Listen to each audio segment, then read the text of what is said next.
இன்னைக்கு காலையில் திடீர்னு ஒரு எமர்ஜென்சி கேஸு, ஹார்ட் அட்டாக்கு, அப்புறம் கிட்னி ஃபெயிலியர் அப்படின்னு சொல்லி அட்மிஷன் ஆச்சு.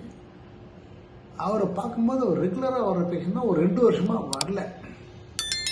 அவரை கேட்கும்போது, சார் 2 வருஷமாக நான் ஏன் வரலன்னா, எப்போ வந்தாலும் அதே மாத்திரை செக்கப் பண்ணுறோம், அதே மாத்திரை கொடுக்குறீங்க, சாப்பிட்றேன், மாதம் ஒரு 2000 செலவாகுது, அதனால் நான் வெக்ஸாகி மாத்திரை விட்டுட்டேன்.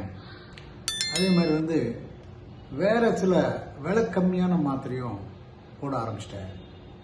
அப்புறம் பார்த்தா திடீர்னு ஒரு நாள் இந்த மாதிரி ஹார்ட் அட்டாக், அப்புறம் இந்த மாதிரி எமர்ஜென்சி ஆயிடுச்சு அப்படின்னு சொன்னார். ஸோ இது இப்போ சமீப காலமாக என்னென்னா, நிறைய மக்கள் நல்ல கண்ட்ரோலாக இருக்கிறவங்க கூட திடீர்னு மாத்திரை அந்த ஒரே மாதிரி வேலை செஞ்ச சலுப்பாடுது இல்லை, போர் அடிச்சுது, அந்த மாதிரி மாத்திரையை விட்டு பார்க்கலாமேன்னு பார்க்குறாங்க. சுகர் பேஷண்ட்ஸ் மாத்திரையை விட்டால் உடனே ஒன்றும் தெரியாது, அப்படியே போக போக கொஞ்சம் கொஞ்சமாக சுனாமி மாதிரி பல காம்ப்ளிகேஷன் வரும். அதனால் சர்க்கரை நோயாளிகளுக்கு நான் என்ன சொல்ல விரும்புகிறேன்னா, மாதம் ஒரு 1000 ரூபா 2000 ரூபா மாத்திரைக்கு பார்க்காதீங்க. அதை ஒழுங்காக கரெக்டான டைமுக்கு சாப்பிட்டுட்டு இருந்தீங்கன்னா எந்த பிரச்சனையும் வராதுங்க.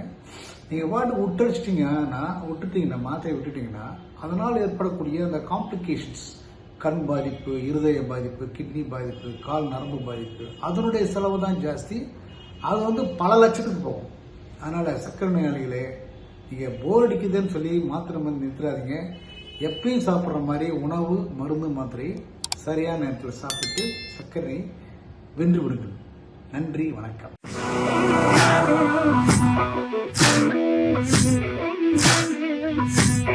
Thank you.